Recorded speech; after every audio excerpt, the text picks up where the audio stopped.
What's going on, everybody? Welcome to the very first episode of the Minecraft Manual. I'm everybody's big brother Kuya. Thank you so much for joining me again today for a brand new series. I'm excited. This is the second time I've tried the Minecraft Manual series. I'm going to go about it a little bit different than I did the last time. I'm getting rid of those old videos. Wasn't happy with the way they were going, but I'm super hyped about this new series. And let's jump into a few little things. Let's show off a few things. As you can see here, it is Minecraft Java Edition. We are right in the middle of the COVID-19 pandemic, also known as the coronavirus. So Minecraft has changed up the little bobbing up and down phrase. This one says prepare but don't hoard. The last one I saw was wash your hands, things like that. So it kind of gives you a time period. April the 16th, 2020. We are in Snapshot 20W16A, one of the 1.16 Nether update snapshots, and I am super hyped about everything that is coming out in the Nether update. I'm loving it so far. You can see the background there of the Nether, new biomes, new structures, new things to find, and just so much going on. And I'm super hyped about jumping into this and things. So this is actually a instance of Minecraft with all of my test worlds. From my old school Minecraft Journal series, which was my first original forever world. Eventually turned into KuyaCraft, which I guess I have a backup of it on here. Water removal, SGA stuff, Mixer Mountain, Wolfcraft, Test World, that's my main test world, things like that. So you can see here that we've got some all my test stuff. So that's why I wanted to show you this, because we're not doing too much today, except kind of giving you an idea of what we're doing and the plans for this series. The name will be let's take out we'll do Minecraft Manual Test World. It's going to be done in survival. Actually, let's go ahead and make this some creative, since it is a test world. More options, cheats on, and our seed is this right here. You can pause the video or look down in the description. The seed will be there as well. And we'll get into why I chose this seed soon enough. Now that we're in the world, let's go ahead and jump into a few things. I've turned the weather cycle off, the daylight cycle off, and loaded all the recipes just because that makes things a little bit easier for me. So let's jump into things and kind of give you an idea of the inspiration behind this world, what we're going to be doing with this world, why we chose this seed, data packs, resource packs, and all that. That's why this is episode 0. Episode 1, we're going to jump into the main actual world, and it'll be 100% full survival Minecraft. But let's go ahead and start off with inspiration. The inspiration behind this world really comes from a lot of different places. I'm a huge fan of all the Hermitcraft players. I love the series. I love the server. Have ever since season 3, and many of them I find inspiration in watching their videos, watching their streams, things like that. So many of them, as well as a new server called the Legacy SMP, made up of primarily what used to be, I believe, creative players. They would create awesome structures and creative, and a whole bunch of them who are friends have gotten together and created a survival server, and it's really cool. They're doing a phenomenal job over there. And then the last one would be Pixel Riffs, who has played on servers before, did different things, but he started a survival guide. It's what he calls his Minecraft survival guide, and it's a single player world where he builds. He literally builds little bit of everything. He does villages, and like I said, many of the other people I draw inspiration from, the Hermits and the Legacy SMP people, have done the same. The concept of a single player world where they just build and build and build forever and ever and ever and never leave that world. That's not new. That's not a new concept. Many people have done it, but Pixel Riffs has taken it to another level. He's added to that. His survival guide, he does cities, he does villages, he does little things. He's got paths connected to them. It makes it feel very, very lively, very, very much like it's a world where people could actually live in and things like that. But one of the things he does is he kind of teaches the people how to do things as he goes, like early game, how to do like an early game sugarcane farm, or how to do a mid-game furnace array, super smelter array, things like that. So all along the way he's teaching, and I kind of want to do that as well. I think I mentioned this. If I didn't, this is the second time I've tried this Minecraft manual series, and I wasn't happy with the original, and I'm really hyped about the ideas and the thoughts and plans I've got for this one. And taking inspiration from all the hermits, the redstoners like Tango and Impulse, to landscapers like Good Times with Scar, or builders like Wells Knights, and especially like his single player world, Kingdoms. People like the Legacy SMP players, all of them, Logical Geek Boy, Nash Crafter, Gemini Tay, so many just phenomenal builders, Fwip, so many, and adding in Pixel Riffs and his survival guide, which I've loved ever since the very first episode. We're going to kind of take inspiration from that and build in this world. Now, the reason I chose this particular seed, is this is a seed I want to be a forever world.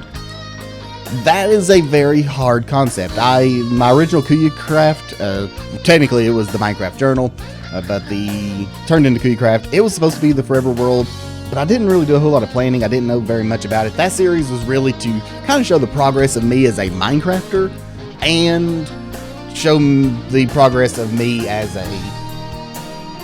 content creator, and I think it did that. And it's got to the point where it's just super hard to build in that world because of the way I laid it out. Minecraft has been putting out updates, and they have all been amazing. Super huge shout out of appreciation to the Mojang team, Minecraft team, working endlessly on making this game even better. But they are putting out updates all the time, and if you don't know much about Minecraft, once you've loaded an area, that area cannot be updated really to the new Minecraft updates as far as structure goes. If there's a new mob added, that mob will spawn in old areas, but say they add a new biome into this world. We'll take 1.16 for example, the Nether update. If I were to go into the Nether right now and load a whole bunch of stuff, and then they put out a new snapshot next week that adds a whole new biome into the Nether, everything I loaded now will still be there, and I'll have to go to new areas to load the new update stuff. So the reason I chose this seed is because every biome, at least every major biome, and every biome I'm going to need, is within 2,000 blocks. So I'm hoping to keep everything done within that 2,000 blocks. I'm going to start here and just work my way out and expand and things for every different direction. But because of that, I won't have to travel outside the 2,000 blocks, and if something does get updated and we get new things later on, I don't have to travel 20, 30, 100,000 blocks to find it. So that's one of the reasons I chose this seed. Another one is I just really like it. It's got this central little ocean here that I plan on using. I love this structure. 0-0's like right in here somewhere. I'm thinking we're going to build a bridge over to this little island, this little main island type area here. It's got these little rivers and stuff. This will be an awesome place for maybe a farming village, and rows of wheat, and another little bridge here going over into this one with another city. And we've got Tig over here. We've got Dark Oak. We've got the extreme hills. We've got forest. We've got plains. I've got a swamp right there. We've got, I believe, a jungle right back in that direction. We've got ice spikes, mushroom islands. We've got everything I need really close. And that way I can keep everything right here. I think the only thing that would be really hard would be the woodland mansion. So we will eventually conquer a woodland mansion to show off how to do it and the best way to do it. And that will be a good bit later on, and we will have to travel outside the 2,000 blocks for it, but that's fine, that's fine. I don't plan on going into the Nether until the Nether update is fully released. That way I don't have to worry about maybe losing out on some things early on. But yeah, that is why we chose this seed. That is the major reason. I think our first big build, which is one I've tried in KuyaCraft twice now, and I just can't seem to get it done. That's another reason I want to start a new world, just a fresh new world where everything will be connected. It will be a super big water type base area, and it's if you've been around the streams or you've seen the old videos and you know what's going on, awesome. If not, it's going to be a little bit of a surprise. It's not your normal water build. I'm not building domes under the water, things like that. You'll have to wait and see. But of course, we're going to start off with just a small village. I'm thinking maybe a dock kind of village. A fishing village would be a good one. So we may actually start off leaving here, coming over here onto this major ocean, or I may put it right here. And it's just going to be like a little fishing village where I think all of the houses, everything are going to be built up on docks and stuff. And then that'll give us a good little base of operations to start the main big city we're going to start with. But that's kind of the inspiration. That is the seed, why we chose it, all that stuff. Now for data packs and resource packs. I will be using both. I'm not going to start off with them. I'm going to start off completely 100% vanilla. And as time goes, I want to create my own custom resource pack. I want to change things and make it look the way I want to. That goes specifically with this world. I won't use that resource pack in any other world except this one. I know a lot of people have done that. BOO has his, Etho has one, I think, Wells Knight, and it's not nothing game changing, but it will help improve this particular world. Like, one of the things I know I really like is I've seen resources packs where they make the edge of trees a little bit darker. It kind of gives it a little more of a rounded feel to it, but at the same time still keeps it blocky and still looks good. I like that. I'll get many of my resource packs from vanillatweaks.net, Exumavoy's website. Things like a brighter nether to make it a little bit easier to see for video. Everything I plan on doing will be quality of life updates, nothing game changing, nothing modded. I'm a vanilla player. I love vanilla Minecraft, so it won't be anything modded like that, but it will be quality of life updates to help with the video as well as the gameplay and things. Oh, we got a flower forest over here. Forgot about that. That's kind of nice. Super close. Data packs are about the same. There will be some I add pretty early on, and then there will be some I add later on, depending on different things. Like take the dragon, for example. A lot of single-player worlds nowadays, and most multiplayer servers, will have the dragon drop an elytra.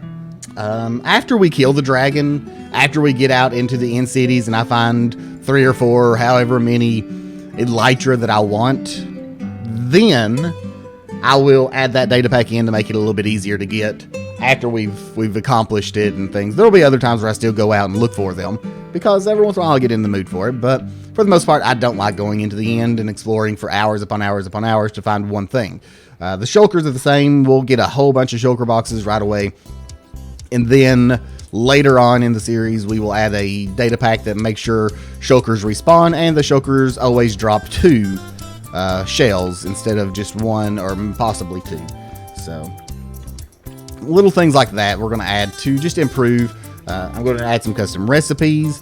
Like, I love the stone cutter. You can take a piece of stone and get 6 stairs out of it. That, to me, makes sense.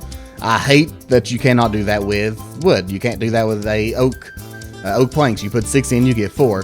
So I'm going to change that up so that you can get 6 out of it as well. Show off a little something here. This has just got added in the very latest update, the newest snapshot that came out yesterday. And again, don't worry guys, this is again still just put that back.